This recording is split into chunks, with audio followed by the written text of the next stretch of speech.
Video में जो आप इन्हें देख रहे हैं ये हैं Dharmendra Singh ji, green gold nursery के मालिक। पिछली वीडियो में धर्मेंद्र सिंह जी ने हम लोगों को बताया था किस तरीके से गुलाब के पौधे पर ग्राफ्टिंग की जाती है या फिर एक ही गुलाब के पौधे पर कई रंगों के फूल कैसे प्राप्त कर सकते हैं। लेकिन बहुत सारे लोगों के कमेंट आ रहे थे कि घर पर जो हमारे पास गुलाब का पौधा है उस पर हम ग्राफ्टिंग कैसे कर सकते हैं।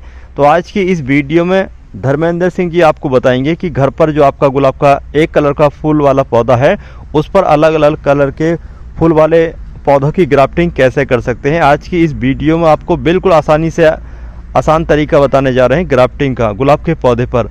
तो अगर आप चाहते हैं गुलाब के एक ही पौधे पर अलग अलग कलर के फूल पाना, वो भी आप घर पर ही उस काम को करके, तो आज की हमारी इस वीडियो को आप कंप्लीट देखें, क्योंकि आज की इस वीडियो में आपको ग्राफ्टिंग करने का बिल्कुल आसान तरीका धर्मेंद्र सिंह जी आपको बताने वाले हैं। तो जैसे कि यहाँ पर आप हमारा ये गुलाब का पौधा देख रहे हैं, तो इस पर दो कलर की ग्राफ्टिंग की गई है। यहाँ पर ये जो ब्रांच देख रहे हैं ये यहाँ से एक ब्रांच है, लेकिन इसकी दो शाखाएं हैं। तो इन दो शाखाएं पर इन्होंने ग्राफ्टिंग की है गुलाब के पौधे की अलग अलग कलर की। तो यहाँ पर ये ग्राफ्टिंग कामयाब भी हो चुकी है, जैसे कि यहाँ पर आप लोग देख सकते हैं अच्छी तरीके से ग्राफ्ट लग चुका है। अब हम इन्हीं दो टहनी पर, यानी कि एक ही नीचे से तो एक ही है, इस पर अब हम 2 से 3 कलर की ग्राफ्टिंग करने जा रहे हैं। जैसे कि यहाँ पर आप लोग देख सकते हैं गमले में लगा हुआ ये पौधा है। इस तरीके का ही पौधा हम लोगों के सभी के घर पर होता है।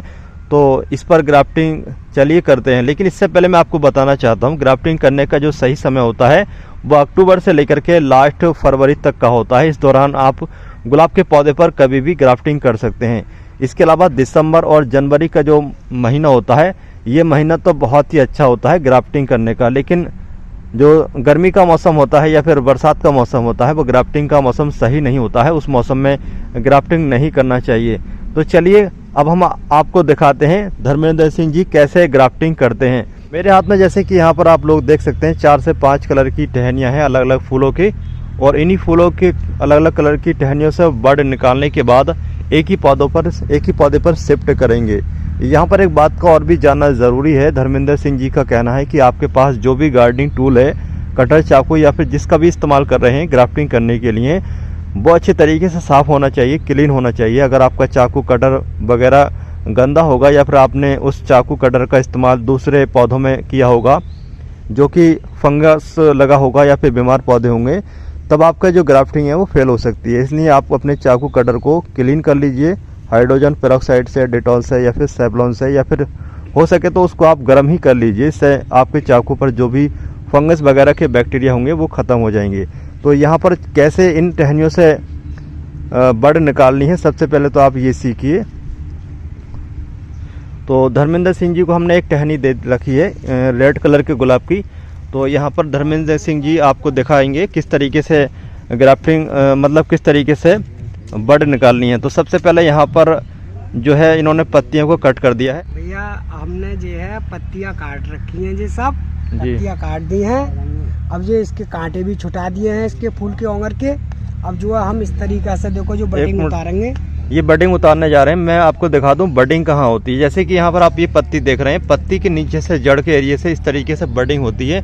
लेकिन यहाँ पर जो आप ये देख रहे हैं ये कुछ ज़्यादा छोटी है, लेकिन यहाँ पर ये कुछ बड़ी है, बड़ी आँख है। तो बड़ी आँख भी बोलते हैं इसको, बड भी बोलते हैं। तो इसको निकालते हैं। तो चलिए किस तरीके से ये निकालते हैं सबसे पहले आप ये देखिए।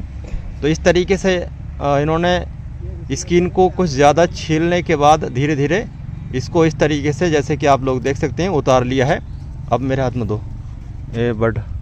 तो जैसे कि यहाँ पर आप लोग देख सकते हैं यहाँ पर इन्होंने बड को निकाल लिया है।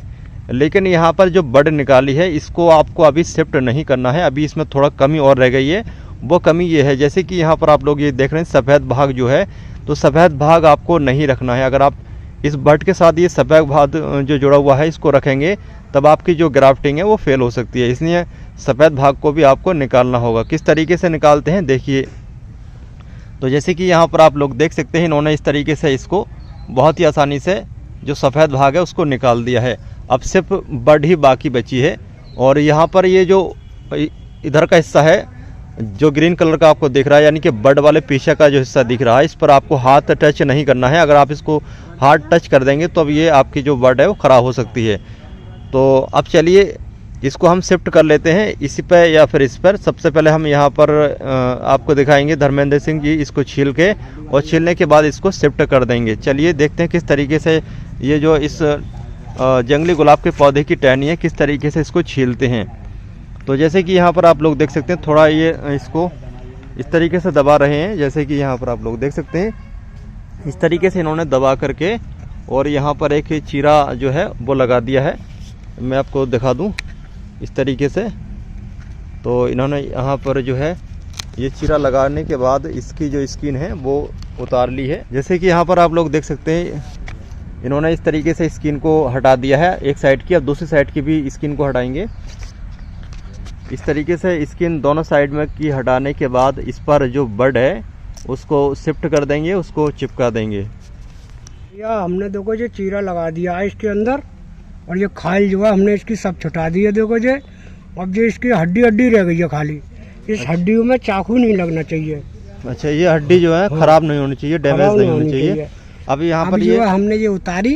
अब अच्छा, ये बताइए ये बड वाला जो हिस्सा है वो कौन सा ऊपर रखना, कौन सा रहना चाहिए? बड का जो हिस्सा है वो इस तरीके से रहना चाहिए, इस तरीके से नहीं रहना चाहिए। जैसे कि यहाँ पर आप देख रहे हैं, तो इस तरीके से ये बड को इसमें शिफ्ट कर देंगे। किस तरीके से ये शिफ्ट करेंगे चलिए आपको दिखाते हैं। लो अल्लाह। तो जैसे कि यहाँ पर आप लोग देख सकते हैं इस तरीके से इन्होंने बड को यहाँ पर सेट कर दिया है, चिपका दिया है। और चिपकाने के बाद चाकू की मदद से जो नीचे वाला हिस्सा है उसको भी स्किन के अंदर इस तरीके से दबा रहे हैं, जैसे कि यहाँ पर आप लोग देख सकते हैं। तो यहाँ पर इन्होंने बड को बैठा दिया है, शिफ्ट कर दिया है। और इस तरीके से ये शिफ्ट करने के बाद इस पर टेपिंग करेंगे, टेप या फिर किसी भी पॉलीथीन की मदद से इसको अच्छे तरीके से यहाँ पर चिपका देंगे, जैसे कि यहाँ पर आप लोग देख सकते हैं। अब ये पॉलीथीन की मदद से इस बड को अच्छे तरीके से कवर कर रहे हैं।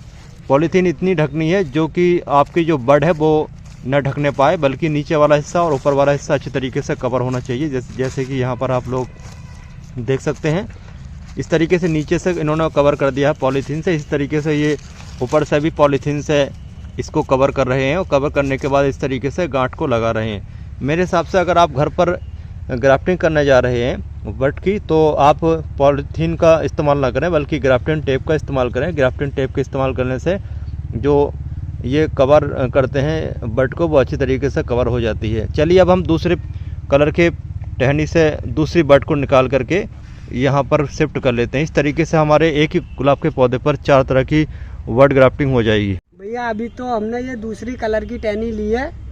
अब जो दूसरी टहनी की बड निकाल के उसी पे शिफ्ट करेंगे, इससे जो 2 तरह का गुलाब बन जाए। नहीं, 2 तो पहले हैं, अब 2 ये आप शिफ्ट कर देंगे तो 4 कलर का एक ही पौधे पर हो जाएगा ना। 4 कलर का हो जाएगा। तो 4 कलर का ये पौधा जो है वो हो जाएगा। पहले से ही 2 कलर की ग्राफ्टिंग की जा चुकी है और एक अभी की है, और चौथी ये करने जा रहे हैं। जैसे कि यहाँ पर आप लोग देख सकते हैं ये दूसरे कलर का है, पहला रेड कलर का था, अब ये दूसरा बादामी कलर, ये बादामी कलर का जो है टहनी से बड निकालेंगे।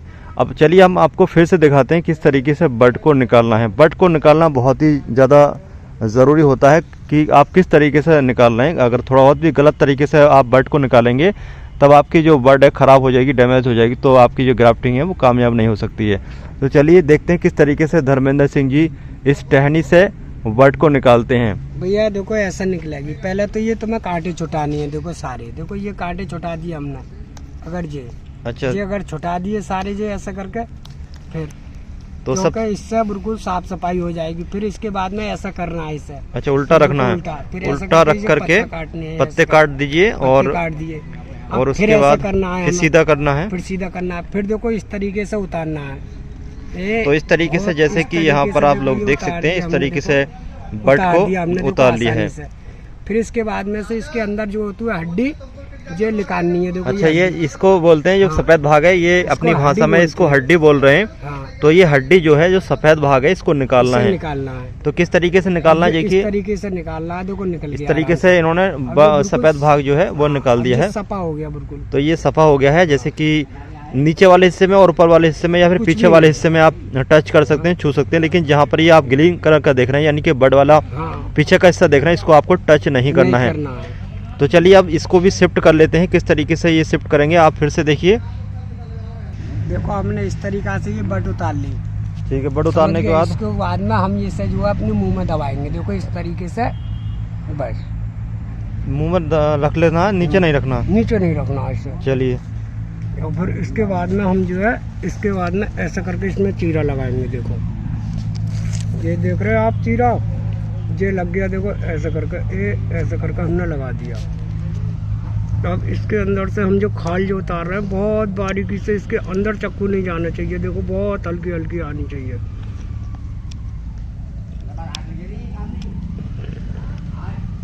तो यहाँ पर इन्होंने इस तरीके से स्किन को फिर से छील लिया है, जैसे कि हमने आपको पहले बताया था।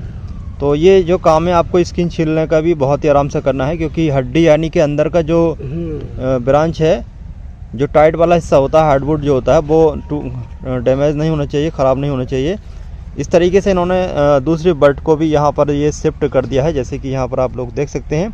अब ये दोनों साइडों से स्क्रीन को हटाने के बाद इसको शिफ्ट कर रहे हैं, जैसे कि यहाँ पर आप लोग देख सकते हैं। तो यहाँ पर इन्होंने इस बट को शिफ्ट कर दिया है, और शिफ्ट करने के बाद अब इस पर टेपिंग करेंगे या फिर किसी भी पॉलीथीन से इसको अच्छे तरीके से ढक देंगे। तरीका से हम देखो ऊपर पन्नी बांध रहे हैं। अब ये बट पर जो है पॉलीथीन कवर कर रहे हैं। आप चाहें तो इस पॉलीथीन या फिर टेप का इस्तेमाल कर सकते हैं। इस तरीके से इन्होंने इसको टाइट से बांध दिया है, यानी कि ढक दिया है और कवर कर दिया है। लेकिन जो नोक वाला हिस्सा यानी कि जो बड है वो दिखती रहना चाहिए, जैसे कि यहाँ पर आप लोग देख सकते हैं। तो इस तरीके से इन्होंने पॉलीथीन को अच्छे तरीके से कवर कर दिया है। अब यहाँ पर सवाल एक ये आता है कि इसको रखें कहाँ, छाया में रखें या फिर डायरेक्ट धूप में रखें। तो धर्मेंद्र सिंह जी आप बताइए, इसको छाया में रखना है कि धूप में रखना है? भैया इसको धूप में ही रखना है। अच्छा, धूप में मत रखना। अच्छा, छाव में रखोगे तो ये बड जो है नहीं चलेगी, और इससे कड़क धूप में रखोगे तो तुरंत निकल कर आएगी। और पानी इसके ऊपर से डालना नहीं है, क्योंकि इसकी आँख के अंदर पानी नहीं जाना चाहिए। अच्छा, पानी चला गया तो वो गल जाएगी जी। पानी जो है इसके जड़ में पड़ना चाहिए, इसके ऊपर पानी नहीं पड़ना चाहिए। तो धर्मेंद्र सिंह जी का कहना यह है कि बड ग्राफ्टिंग करने के बाद इसको ऐसी जगह पर रखें जहां पर डायरेक्ट पूरा दिन की धूप मिलती हो, सर्दी वाली। गर्मी में आपको ये काम नहीं करना है, बल्कि दिसंबर, जनवरी, फरवरी में ये काम करना है। तो आपको डायरेक्ट धूप वाली जगह पर अपने पौधे को रखना होगा। इसके अलावा आप जब भी पौधे को पानी देते हैं तो अक्सर हम गुलाब के पौधे के ऊपर से पानी देते हैं, लेकिन आपको जब ग्राफ्टिंग करनी है, बड ग्राफ्टिंग करनी है, तब आपको ऊपर से पानी नहीं देना है, पौधे की मिट्टी में देना है, और बड में पानी नहीं पहुंचना चाहिए। हो सके तो आप इसको किसी भी पॉलीथीन से कवर कर दें तो बेहतर होगा, कि पानी नहीं जाएगा। कभी कभी थोड़ा बहुत पानी चला भी जाता है तो आपकी ग्राफ्टिंग फेल हो सकती है, इसलिए पौधे को आप कवर करके भी रख सकते हैं पॉलीथीन से। पौधे पर ग्राफ्टिंग करने के बाद जब आपके पौधे की ग्राफ्टिंग कामयाब हो जाए, उसके बाद में खाद कौन सा देना चाहिए, जिससे कि ज़्यादा तेज़ी से आपकी जो नई ग्राफ्टिंग है वो तेज़ी से चलने पाए? भैया इसमें तो वही गला हुआ खाद होना चाहिए जो देसी गाय का होता है। अच्छा, गाय के गोबर का देसी खाद होना चाहिए, पुराना खाद? पुराना खाद होना चाहिए, पुराना खाद। हाँ, उसके बाद में जो है तुम इसके जड़ में उसे डाल दो और फिर पौधे को चला रहने दो। पौधा बहुत जबरदस्त और बढ़िया चलेगा। और अगर तुमने जैसा दवाई का ज्यादा इस्तेमाल करा तो वो पौधा खराब होता है, बढ़िया नहीं रहता। जितनी देसी खाद पड़ेगी उतना ही पौधा बढ़िया रहेगा।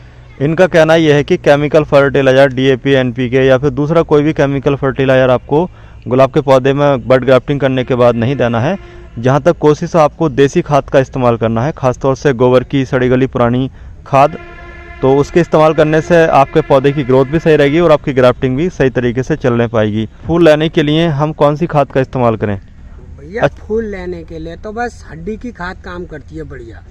जो हड्डी की आती है खाद बनी हुई, वो खाद अगर इस गुलाब में पड़ती रहेगी तो वो बढ़िया रहती है। अच्छा, ये बताइए, जब हमारी बड ग्राफ्टिंग हो जाती है तो अब कौन सी खाद का इस्तेमाल करना चाहिए? इसके अलावा नर्सरी में जब हम पौधे लेने जाते हैं तब बहुत ही अच्छी तरीके से फूल होते हैं, लेकिन घर जाकर के फूल नहीं होते हैं।